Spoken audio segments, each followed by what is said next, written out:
Hi everyone. Decided to make this video on a Magwell 3D printed Magwell that I picked up on eBay. There's different makers. I ordered the wrong one, but I didn't want to cancel. It was too much hassle to return it and all of that. So I went ahead and kept it. As you can see, this one's rough. What I didn't like about this initially when I tried to cancel it was I didn't realize I was ordering the one that looks kind of like a jagged, more sharper edges. That's just the style of it. The one I was looking for was slightly slimmer on the sides, or at the very least in the picture looks slimmer. This one you can kind of see a little bit of a ledge there. It kind of sticks out a good little ways. I'm not sure if that really does it justice, but in either case, the other one was slimmer here and it was rounded, more like an oval. And the only part that stuck out was a little bit on the back, a little bit on the front. It was more of an EDC style, so I liked that one better.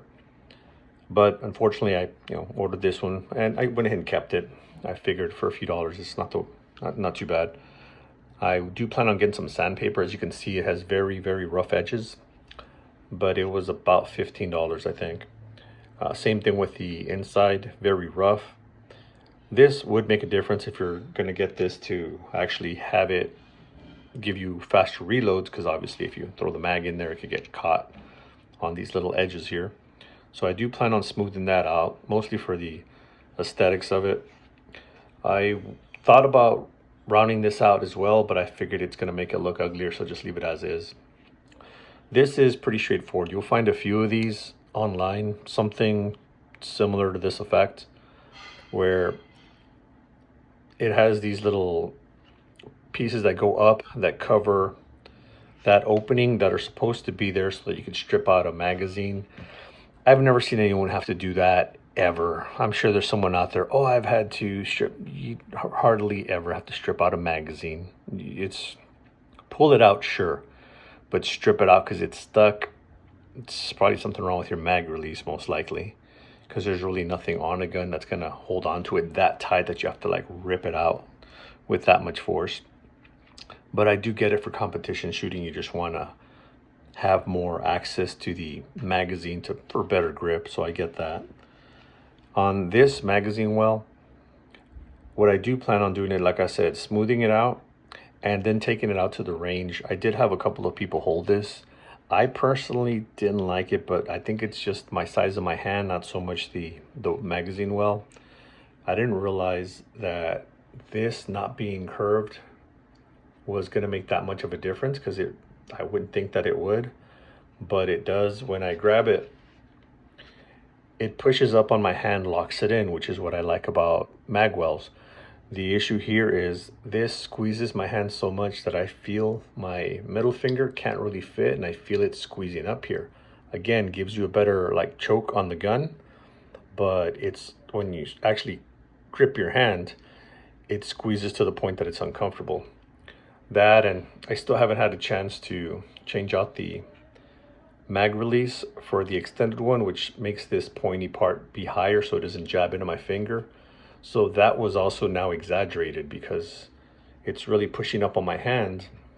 The first thing I feel is a jab on my finger, and it's that jab. It's pretty sharp edge. Those of you who have Glock any version Gen 3s, you know that these really are pretty small and square and sharp edge. Same thing with the polymer 80s and these daggers. So if you're left-handed, that's just gets in your way. And again, as you can see, it just, when you're squeezing, you're really pressing down on that little corner. So that sucks for me. If you're right-handed, it shouldn't bother you, I wouldn't think. I don't even touch it. No matter how high I try to get my finger, I still don't get bothered by that with my right hand. But what I do notice, even with my right hand, is, like I said, this finger is really pressed in there to the point that it's a little uncomfortable. I don't know if I make it worse by shooting or if it's just holding it. Like, this is as bad as it's gonna get. The other thing is the palm. This for me is too low, so I can't even get my palm on here. Normally your hand sits on it, but because this is the compact, not the full length, this is just taking away that extra little space that this already short handle grip has. So as I'm holding it, my palm isn't really sitting on it well. It's actually pressing into my hand. So as I'm grabbing it, I don't feel it like cupping my hand. I feel it just pushing against my hand. So now I have 2 points of pressure that I didn't have before. One is my fingers being squeezed up here. So I feel my middle finger being squeezed. And then I feel this part just pressing into my hand. So I feel like I have a gun with 2 edges, one on the front and one on the back, just pressing into my hand. So I could imagine with recoil, that would just make it hurt pretty much every shot. Maybe not painful, but definitely uncomfortable to the point that I'm not gonna really wanna shoot it. I still need to shoot it just to be sure. Some things surprise you. They look like they would work a certain way, but then you actually use them and it acts in an unexpected way. So I'll probably check this out probably Monday. I'll go to the range, test it out, see how it goes. If not Monday, then Tuesday. I don't feel like going this weekend. It gets pretty busy. So I'm gonna see. I haven't really done anything with this gun. This is the only thing I've done with it. I think I've shot it like twice. Once when I got it, and then one time after that. I wasn't a fan of the trigger. It's okay. It's nothing wrong with it, but I'm comparing it to the other guns I took with it. So the other guns I took at the time all have really nice, crisp, light triggers. So in comparison, this wasn't that much fun to shoot. But this is a good gun to have. It's right up there in the category for me of my like SD9 VE. Inexpensive, reliable, good gun. Great, not really. Amazing, also be a negative. But this has the potential that the SD9 VE does not, because on both of them you can upgrade the triggers, but these come with a lot more options because it kind of rides the tailcoats of the Glock. So all of the Glock compatible trigger mechanisms out there will work with this versus the SD V9, which really only has 1 or 2 triggers out there for it. So if you don't like either one, you're kind of stuck. So you do have that going for it. Plus, this one does have the optics cut out for it. Granted, you could spend the money and have one installed on the SD9, have one cut out for it, and then install the optic.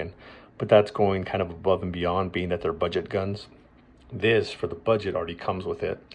And I do like that a lot of these already come with the cutouts. They have different, obviously, styles, but they're not killing you on the cost. If there is a price difference between non and with, it's not a whole lot. Most people can afford the difference, so that's always a good thing. But again, this one has the options for the optic, and you have all the customizations that are compatible with Glock. So I think this is just a little bit above the SD9 VE.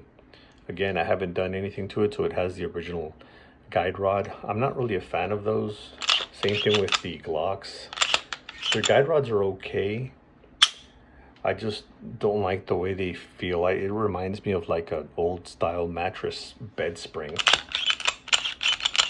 Not just the way they sound, but they also feel stiff and light. So it'll be stiff and then just light. So what's all that stiffness for if it's not gonna kind of take some of that recoil?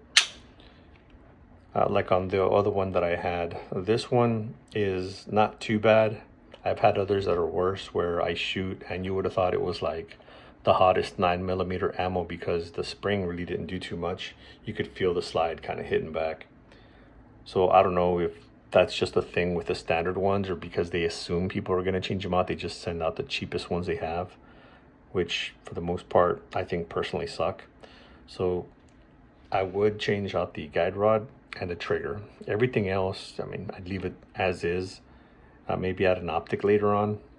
But if you're barely getting into handguns, a gun like this would be good. If anything, if I was barely getting into handguns, the only thing I'd change out is the guide rod assembly.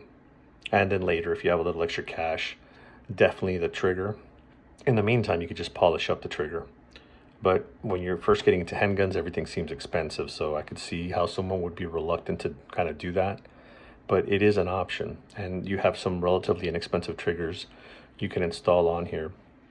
If not for the accuracy, maybe just for the looks. You just kind of like the way it feels on the trigger shoe. Maybe you prefer a flat one and it's not really that big a deal to you. But yeah, it's a great gun. I like the color. I got rid of the black one. It's same setup, just black obviously. I traded in for this one. I will probably keep the sides. What I'm thinking of doing is just painting the post, maybe like a orange or white just on the tip portion of it, just for easier access. I don't really want to put a lot of money into this gun, mainly because I don't love it. I like it, I just don't love it. I picked this up just because they were super cheap. It was less than $300 brand new, so I figured let me give them a try. I heard a lot of hype about them, and I kind of figured they'd be okay because again they are pretty close Glock clones, and most people that do those style of guns, generally speaking, they're pretty reliable. Unless they have a certain polymer that breaks or something like that, they're going to be reliable just because it's based off the Glock system and it's pretty straightforward. So getting back to the Magwell on this, I did like the way that it fit. It's obviously not, I'm not sure if you can see the gaps there. So it's definitely not a custom flush anything. And I did try to press the back end of the Magwell in a little bit more, trying to get a cleaner look, but no matter what I did, it really wasn't going to work out. See how that one's like a huge gap? This one's a lot more flush, or at least covering up most of the gap. At an angle, you could definitely see my finger underneath. That and the way it sticks out to the sides, it's not a, again, it's not going to be perfect. Someone 3D printed these, but I'm thinking with some sandpaper, you can kind of smooth it out to the point that that is flush, this is not as jagged, and you have a decent product. Again, if you're thinking budget, these things are anywhere from $15 to $20, and it's an added accessory to your gun to make it a little bit better, a little bit more you, if that's what you like. Again, this isn't the one I was trying to order, but I'm gonna just kind of deal with it, only because again, I don't really want to invest a lot of money into this gun, and it's a cheap product. I don't think it'll break. You can easily break it when it's off. It's definitely soft enough that you could probably just bend it and snap it in two without like the greatest effort, but it would require effort. I don't think you're gonna accidentally break this. I just don't see it happening. Possibly with a drop, if you were to drop the gun and it landed on like concrete, that might be sufficient to crack it, but not just basic handling. If you were to drop this in the dirt, I'd feel comfortable. I don't think it would break. But if you were to drop this on concrete, I do think it would break, versus something like the aluminum ones that it's not going to happen. You might dent them and things, but I've never seen one break. I've actually dropped mine and nothing happened to it. Got a little blemish on it, but that was it. These are obviously plastic, and it's not that higher quality polymer either. But again, for the cost, for its purpose, it's perfectly fine. It's not supposed to be taking a bunch of force anyway, so you should be okay. Definitely not something I would put on an EDC, unless for some reason I had to or felt compelled to, but I would definitely finish all of this up, smooth all of this out. I'm not so much worried about the little gaps because that'd just be a cosmetic thing, but if it's going to be an EDC, I would definitely be concerned about all these jagged edges, not just catching on your clothing, because it might not be an emergency situation. You just don't want to tear up your clothes as you're wearing this, whether it's against your jeans, shorts, or t-shirts, or your skin for that matter, but also your magazines. You don't want to be adding that extra wear to your magazines. Most people do have just standard plastic magazines. You're just going to be chipping them up every time you're trying to reload in here, even if you're just at the range. So definitely not for an EDC. If you really insist on doing that, then go ahead and sand this, file it all nice and smooth, make it as well as pretty as you can. For what it's worth, that's just my opinion. You could do whatever you'd like. Hell, put this on your EDC day one if you want. It's up to you. It's your gun, not mine. But yeah, so far that is the update on the Dagger. Just a new little EDC Magwell. I don't even know which company I purchased it from. I think it's from an individual who's just making them. But I didn't really pay that much attention because, again, it was a mistake when I ordered. I just clicked on buy now thinking it was a different one. The next thing I'll probably upgrade on this is going to be this mag release, only because it bothers me. Everything else I might not like about it, like the trigger, it still functions fine. It doesn't affect me in any negative way, aside from obviously a little bit of the grouping. This one does function, but not functions fine. It does bother me. It does get to me. And I want to like all of my guns, if not love them. So for now, that's it on this gun. No major updates planned for it in the near future, but you never know. I always change my mind. I'm pretty impulsive when it comes to some of the items I purchase and some of the guns that I buy.